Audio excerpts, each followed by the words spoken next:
Bonjour à tous, nous sommes le mardi 9 avril, je suis en direct de Pékin et vous êtes sur Sinofrance. Dans cette revue d'actualité, on va commencer de suite avec le permis de séjour de 5 ans disponible pour plus de ressortissants étrangers. Pour ça, il vous faut remplir une des deux conditions et c'est vraiment énorme.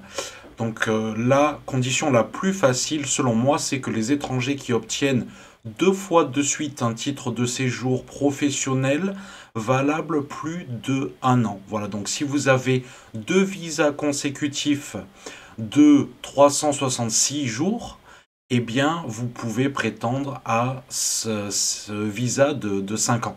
Donc ça, c'est quand même une très bonne nouvelle. Et moi-même, je suis concerné parce que là, je viens d'obtenir un visa de 3 ans. Mais mon précédent visa était de 1 an et 4 jours. Donc voilà, je suis qualifié pour ce permis de séjour de 5 ans. Voilà, donc ça peut être pas mal. Une super bonne nouvelle.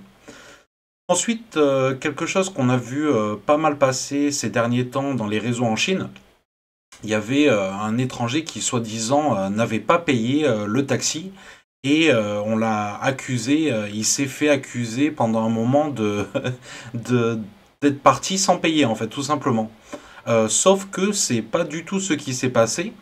L'homme a payé, et en fait, ça, il faut savoir que c'est quelque chose qui peut vous arriver en Chine, d'accord? Donc, faites quand même attention à ça. Euh, il vous faut en fait, le paiement sera validé. Donc vous payez évidemment, c'est tout le temps avec les applications mobiles, hein, n'est-ce pas? Donc en fait, quand vous allez payer, le paiement sera débité une fois que vous avez votre connexion Internet.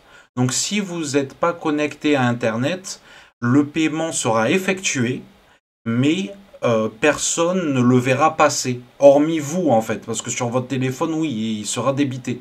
Mais tant que vous n'êtes pas connecté à Internet, l'autre personne ne le verra pas. Voilà, donc en fait c'est ce qui s'est passé.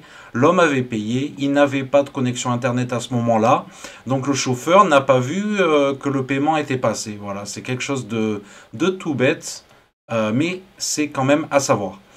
Une bonne nouvelle, j'ai beaucoup de gens qui me contactent en fait, comment payer à l'étranger, les comptes, qu'est-ce qui marche, etc.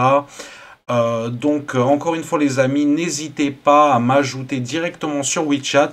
Ensuite, je peux vous ajouter sur mon groupe Sinofrance sur WeChat et je réponds vraiment au cas par cas. Pourquoi? Parce que je sais que tous les cas, que ce soit de l'expatriation ou pour le tourisme, tous les cas sont différents. Voilà, c'est pour ça que n'hésitez pas les amis à me contacter moi directement. Je réponds à tout le monde en message privé, par email, par WeChat. La communauté s'agrandit. Si vous avez des questions, vous pouvez les poser aussi directement sur le groupe WeChat. C'est fait pour ça.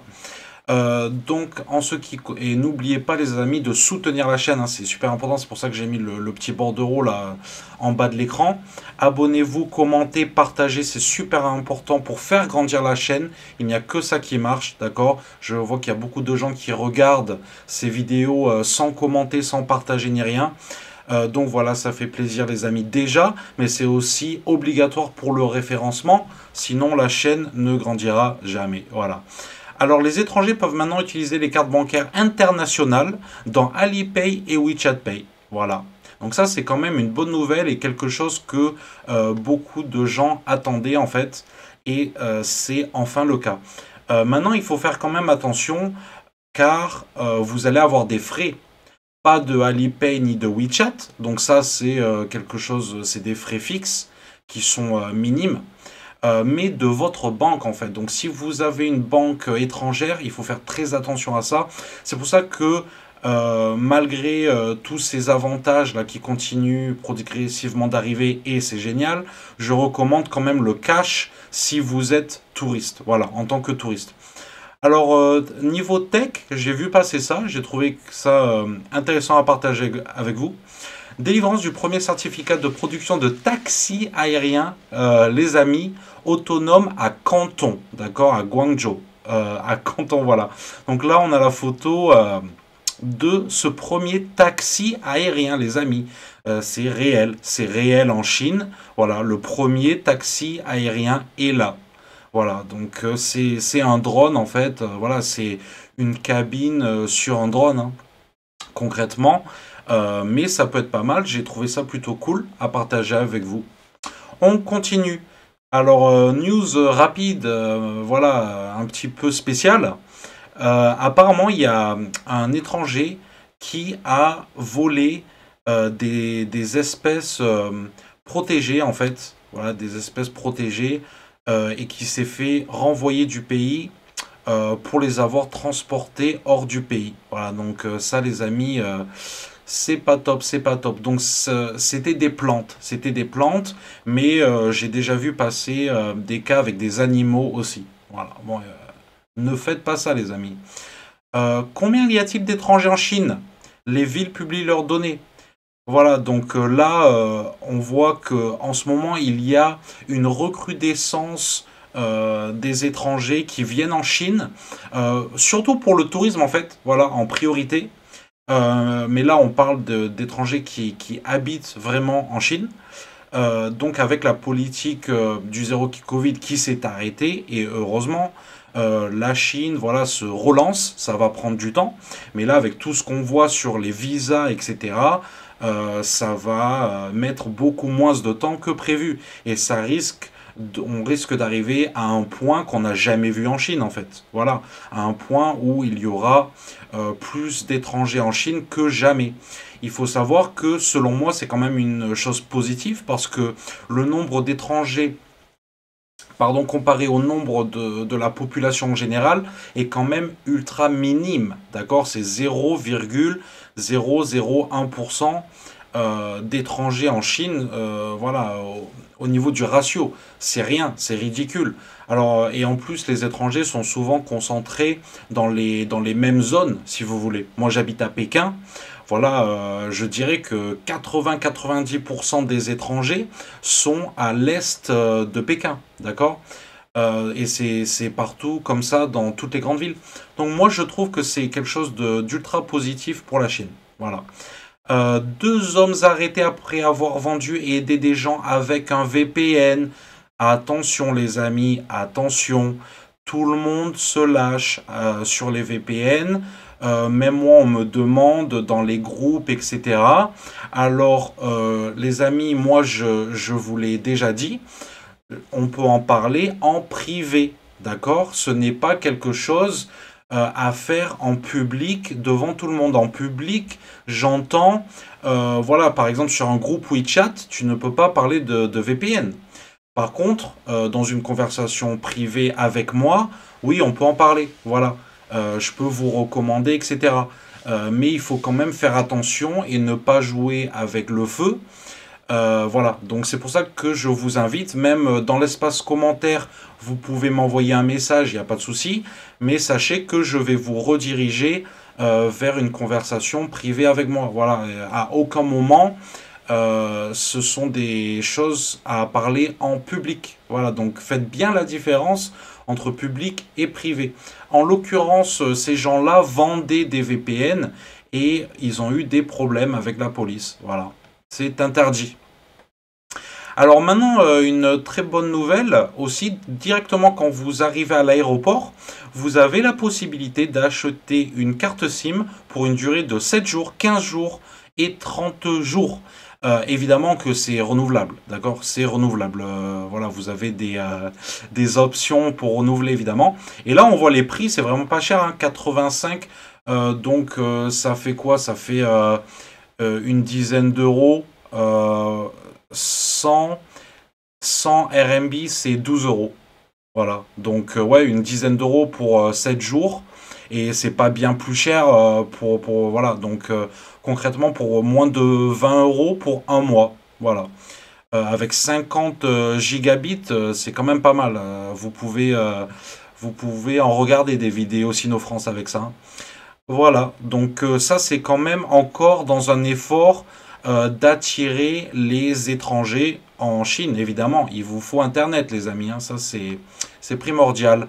Et peut-être un VPN, donc les amis, on en parle. en privé. N'hésitez pas aussi dans la section commentaires. Aussi, pour soutenir la chaîne, les amis, il y en a quelques-uns d'entre vous, pas beaucoup, qui font vraiment vivre la chaîne financièrement. Donc, soit avec des dons directement sur YouTube. J'ai aussi une page Patreon et Tipeee. Vous pouvez prendre une souscription aussi sur YouTube, c'est-à-dire que vous allez payer tous les mois cette chaîne. Voilà, là vous avez vu que j'ai pas fait de vidéo depuis quelques semaines, ben, c'est aussi pour ça, le manque de motivation les amis. Moi je fais ça bénévolement, donc c'est très important encore une fois, commentez, partagez, donc ça c'est la base, c'est gratuit, mettez un pouce en l'air, c'est gratuit. Et pour ceux qui veulent aller plus loin pour me soutenir, eh bien voilà, vous pouvez carrément faire des petits dons, soit uniques, soit tous les mois. Alors là, on voit qu'il y a des étudiants qui ont reçu une carte verte après des... c'est quand même extraordinaire, hein, parce que la carte verte, c'est quand même le sésame pour beaucoup d'étrangers. Et là, ce qui s'est passé, c'est qu'il y a eu des problèmes avec ces étudiants-là, des problèmes de visa, mais c'était pas vraiment leur faute en fait. Et c'était arrivé à un point où ça les menaçait carrément de rester en Chine pour étudier. Et là, les Chinois, ils font jamais les choses à moitié. Et ils leur ont dit, bon, ben écoutez, voilà, on vous donne la carte verte. C'est quand même extraordinaire parce que c'est quand même difficile à obtenir dans le sens que il faut être qualifié, avoir les diplômes, etc. Un certain temps passé en Chine. Voilà, donc c'est pas donné à tout le monde. Évidemment que c'est possible, mais il faut être qualifié.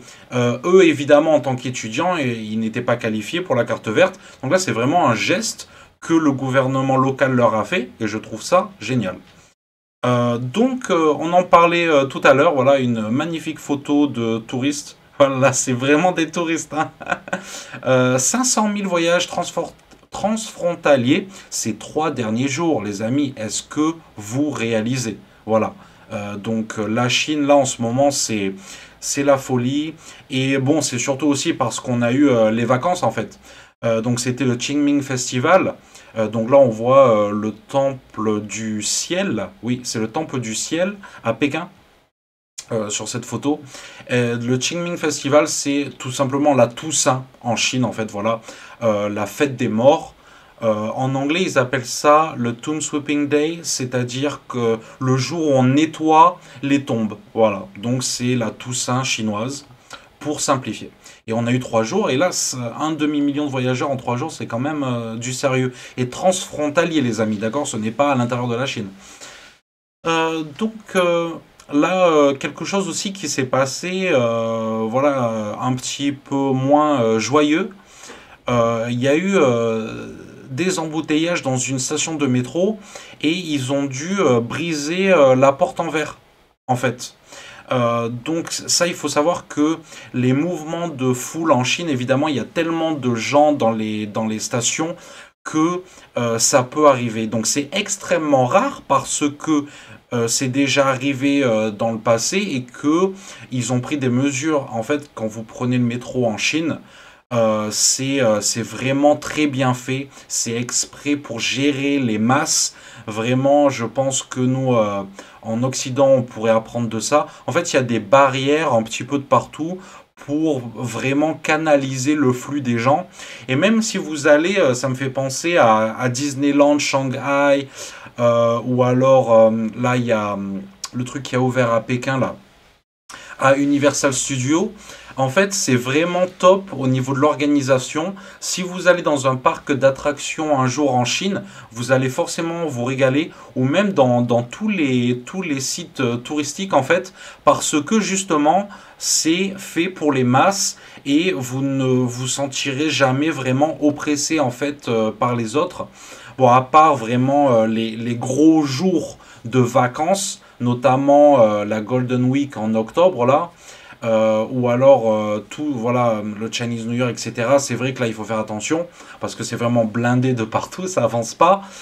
Donc voilà, je recommande pas, c'est pas vraiment les meilleures périodes pour visiter. Après, des fois, vous n'avez pas le choix, hein, ça c'est normal. Moi-même, je l'ai fait, hein. Je suis allé à la Grande Muraille de Chine pendant les grandes vacances et je crois le jour où j'y étais allé, je crois qu'il y avait 1 million de personnes là où j'étais. C'était un truc de fou, ça avançait pas quoi. Bref, mais en tout cas, c'est magnifique la Grande Muraille, ça c'est sûr. Euh, un dernier truc pour conclure notre vidéo, les amis, c'est les efforts qui continuent hein, d'être faits. Donc là, on est en Mongolie intérieure. C'est voilà, les gens, ils plantent des arbres en fait pour repousser le désert et vraiment ça marche en fait. Il y a vraiment eu des avancées remarquables. Et là, voilà, je voulais vous montrer ça parce que ça continue, ils se sont pas arrêtés là. Je pense que ça a bien commencé il y a 20 ans, ce phénomène, et voilà, ça n'arrête pas, ça continue. Donc voilà les amis, en tout cas, merci euh, pour ce visionnage. N'oubliez pas encore une fois de vous abonner. C'est sympa, j'espère que vous avez aimé cette vidéo. N'hésitez pas, pardon, dans l'espace commentaire. Et si vous voulez faire une donation, ça fait plaisir et ça me motive. Et voilà, moi, des vidéos, je peux en faire toutes les semaines, il n'y a pas de souci. Mais voilà, j'ai besoin de votre motivation, de votre soutien. Merci les amis en tout cas, encore une fois, et je vous dis à bientôt. Ciao.